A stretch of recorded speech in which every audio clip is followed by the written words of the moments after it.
Welcome to part 2 of this episode of the gpodcast. We are just going to do a quick recap of Person of Interest. This will generally be like a 3-4 minute side episode, but we're just making it a main episode for today. It'll be in the video response and something you can watch because we'll recap what happens if you happen to miss an episode. What he said. Anyway, so the first episode was good. You know, it opens up with this guy drunk, homeless, fighting people on a subway, and then he meets this millionaire played by Michael Emerson. I'm going to try to avoid calling him Ben, but if I do, I'm sorry. It's alright. Yeah, well, and then it's kind of this whole idea of America having these cameras after 9/11, you know, and he's using them to kind of prevent crimes from happening. Would you say that's a good... the wiretap system. Right. Yeah, and how he developed it and how now he doesn't trust the government, and so he's recruiting this guy who was a former agent who, at this point, he doesn't have any family, any friends, that he needs a purpose in his life, and so that he's gonna help him stop people's deaths from happening. Like in this episode, they helped uncover these corrupt cops in New York after they thought this one girl was gonna die, but they found out it was a guy that this girl who was the corrupt cop who they were after. Yeah. Go ahead. And this so looks like it's something that's it's the writers of Lost here. It looks like maybe they're trying their hand more at a crime drama thing, but looks like the kind of things that they're good at. There's going to be a message and story and some character development to it, and while it's not as much going to be like other crime dramas like Law and Order, CSI, with a regular weekly kind of thing, like just some new kind of story just for one episode. This is gonna be something though that's devoted to also a main plot in it that develops each episode with how they don't trust the government, with how they this whole system of being able to know where everyone is and figuring out what's gonna happen to them and all this kind of stuff like that. Right. Yeah, I thought it was pretty good. You know, I get the feeling it might start to get a little repetitive, but we'll wait and see. Yeah. I'm wondering about that. I think maybe the writers of Lost with this kind of thing, they won't do that as much. Like, that happened in the seasons 2 and 3 with Lost. It got repetitive, got into stuff that didn't stick enough to the main plot, but they got better at it with the next seasons. And you see with that show, that show is a thing that's going to be like its own a whole new genre. With this, though, where they're sticking to a more conventional thing, I think they'll pull it off very well this time. Right, because the first episode pretty much reveals the whole thing about the cameras. Yeah. So it's not like it's a mystery. Yeah.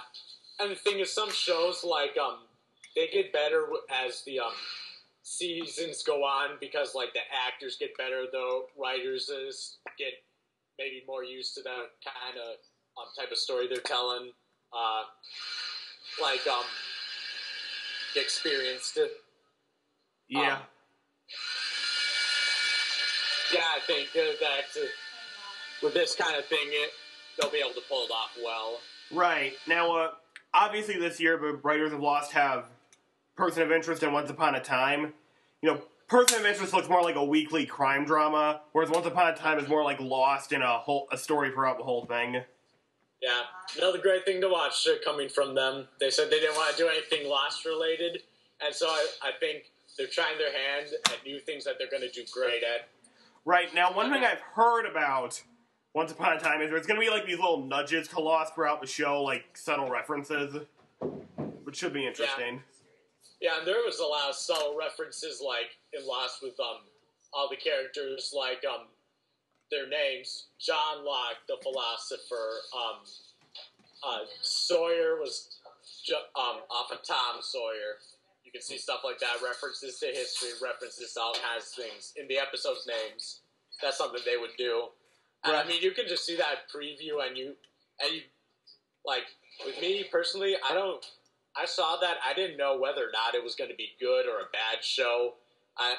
But maybe I wouldn't be as interested in it with just the way it looked. But then again, when you keep in mind with the writers of Lost and how well they did end up doing it with a totally new kind of show, I think that this will be very good, and they'll do something really cool with it as well. Right, it was kind of weird. When I first saw the trailer, I didn't know it was from the writers of Lost, and that came up on the screen. And it's just like, oh, this show might actually be good. Yeah.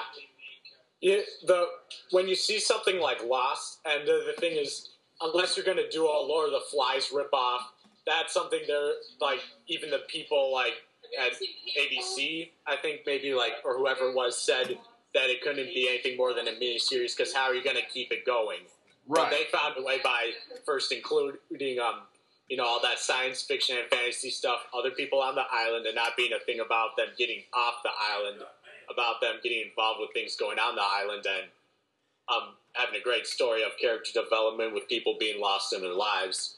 So they're just creative and innovative. So I think with both these shows, they'll be with this new show, Pearson of Interest, they're sticking to something more conventional, and they'll be able to do it well. I think not trying to get into things that may or may not work.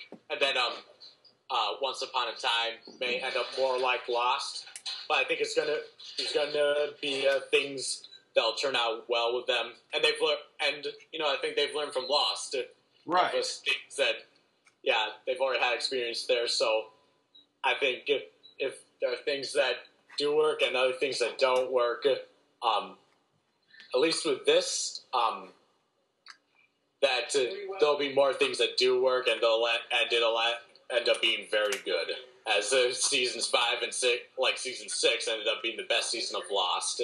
Right, now, back to Person of Interest. How'd you feel about the two main characters?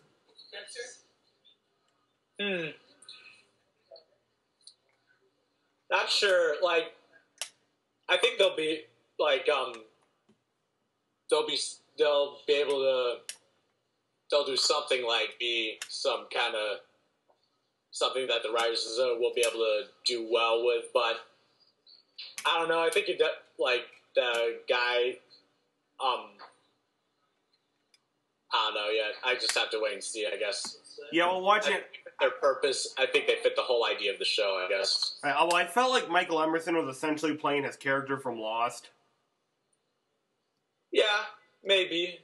I think I could see that, except I think this is a very different character, not like a deceitful guy. This is a guy that, like, has realized the bad things of government, so I guess he's going to also be deceitful again, but he's like, this time, this is a guy with very good stuff in mind, like working for the better people, not a guy that's so much serving Jacob and has had a lot of bad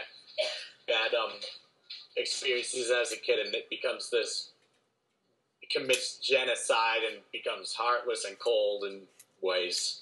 Right, we'll just have to wait and see on that. The problem is, whenever you see Michael Emerson playing a character, you can kind of just look at that character, and there's something mysterious about them. Oh, yeah.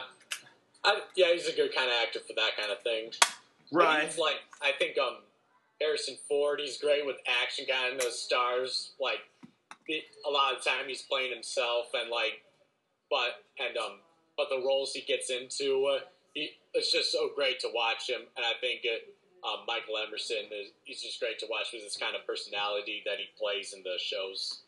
Right, so I think we both highly endorse Person of Interest. Yep. Okay, we're going to wrap it up. And normally we won't go 10 minutes on these, but because it was the first time out. Yeah. What we'll do in these future ones, it'll be like 5 minutes. It'll be 1 or 2 minute recap, and then the rest of the time will be us giving the review and speculation as to what's going to happen next, especially with Once Upon a Time. Right, definitely. Well, it's been a pleasure having you, Jack and John. We'll see you next time on the G Podcast, when we will be doing a rant about school homecomings, and we will do the cheap sales gimmicks this time. So, see you next week. See ya.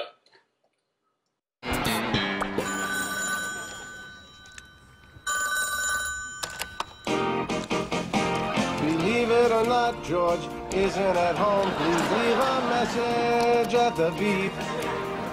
I must be out before I pick up the phone. Where could I be? Believe it or not, I'm not home. George, pick up. I know you're screening for Allison.